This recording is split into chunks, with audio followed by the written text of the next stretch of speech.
Hey everybody, there are at least 3 strong contenders for the title Worst Synth of All Time. Akai Timbre Wolf, the obscure Red Sound Darkstar, and today's protagonist MAudio VENOM. We are going to talk about how this 2011 instrument turned out to be one of the most epic failures in music tech history, why it is massively underrated, and we will try to dial in sounds that are on par with and sometimes even better than those of synths further up the food chain. Frequent viewers of this channel know me as a vintage MAudio keyboard enjoyer, so you won't be surprised that I don't mind yellow keys with a cheap feel,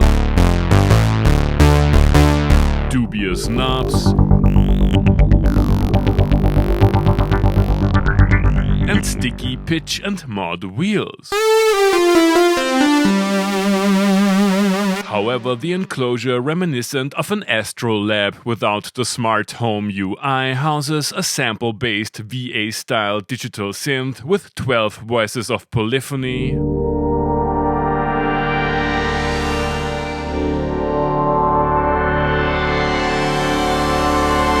offering a large selection of notoriously brash, distorted,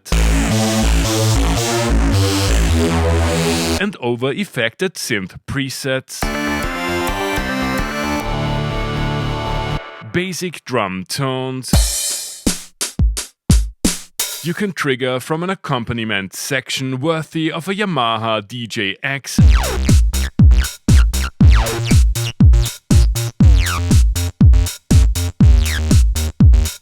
and a microKORG-like parameter matrix that doesn't have the depth of KORG's timeless classic. This hero of a very early Bad Gear episode was brought to the market shortly before MAudio's mothership Avid of Pro Tools fame sold the company to the graveyard of synth manufacturers in music. This resulted in a severe case of product abandonment, rendering the built-in audio interface mostly useless for later computer generations.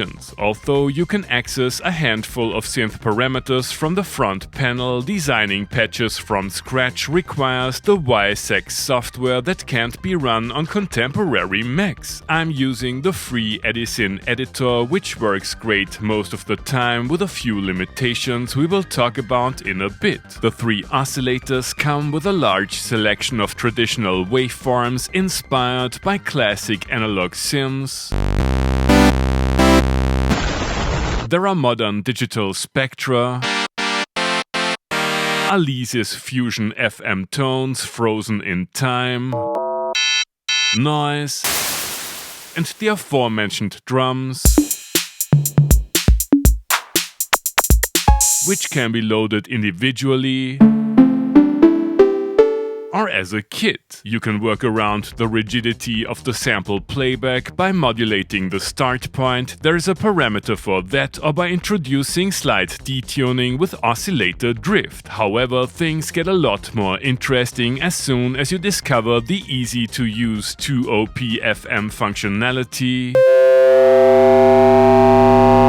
the simple wave shaper, and ring modulation, and sync facilities. Unison is best used in moderation. In spite of its obviously digital flavor, the filter is surprisingly musical, unless you push it too hard.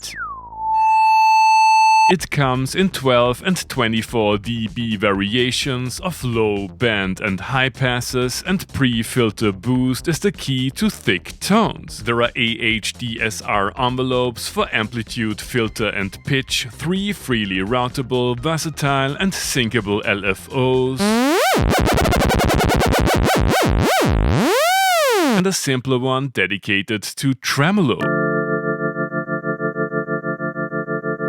The straightforward 16-slot modulation matrix is where the party's at and expands the sonic arsenal of the synth greatly. Feel free to garnish your patches with 2 cent FX, including not exactly high-end chorus, reverb, and delay, and an insert slot for distortion type FX and similar ways of sound destruction. There are EQs for each part and the master too. MAudio tried to implement Groovebox-like functionality with an arpeggiator,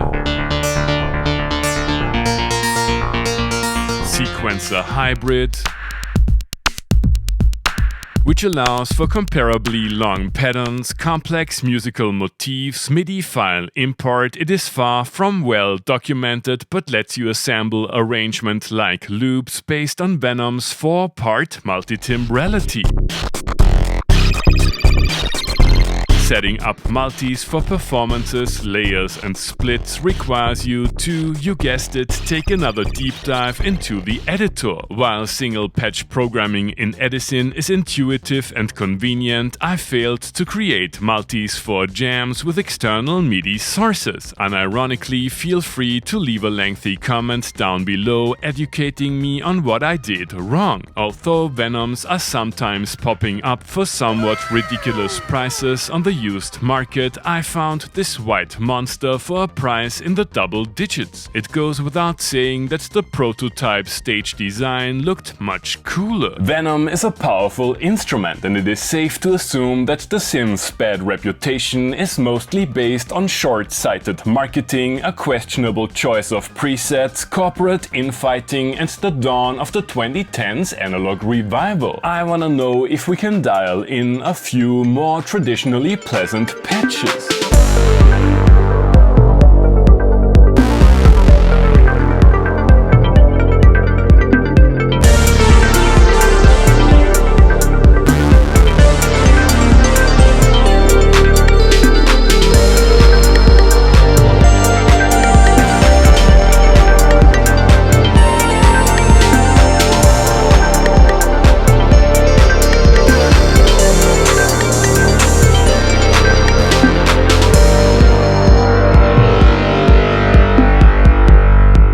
MAudio's first and only real synth was released during a difficult time for hardware. The DAW revolution had already transformed the music tech landscape profoundly. Plugins like Silent One and Massive were more versatile and easier accessible, and it seems like the brand had little faith in the instrument, which is a shame. Venom has a unique character which goes far beyond the brutal sound it is known for, and as soon as you worked around the less than ideal UI and software situation, its engine is a rewarding and oftentimes superior alternative to synths past and present. Will it replace your hyper-specialized meme synth, proprietary high-tech plugin in a box, or elegantly minimalist music crafting device? Maybe not, but just in case you were about to buy a Venom, I most probably have to apologize in advance. Thanks for watching and see you next time.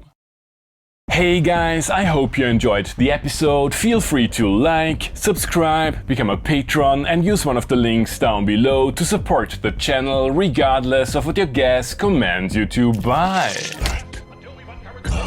Thanks to all my patrons for supporting the channel, and welcome to the monthly shoutouts. We are going to take a deep dive into the granular engine of pigments. Tier 4.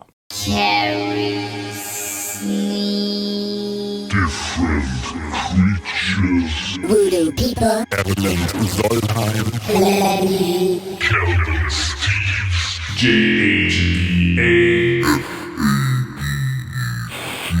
Calcium. Lord Marcus. Mist.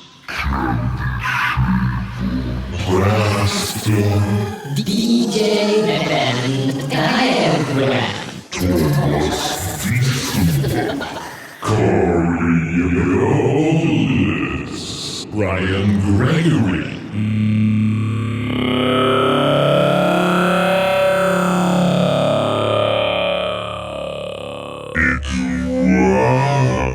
Marinus Quivenhoven. Tier 6. Dagobert Michelsen, BMJ. The Village Warlord. Again, thank you so much for supporting the channel. See you next month.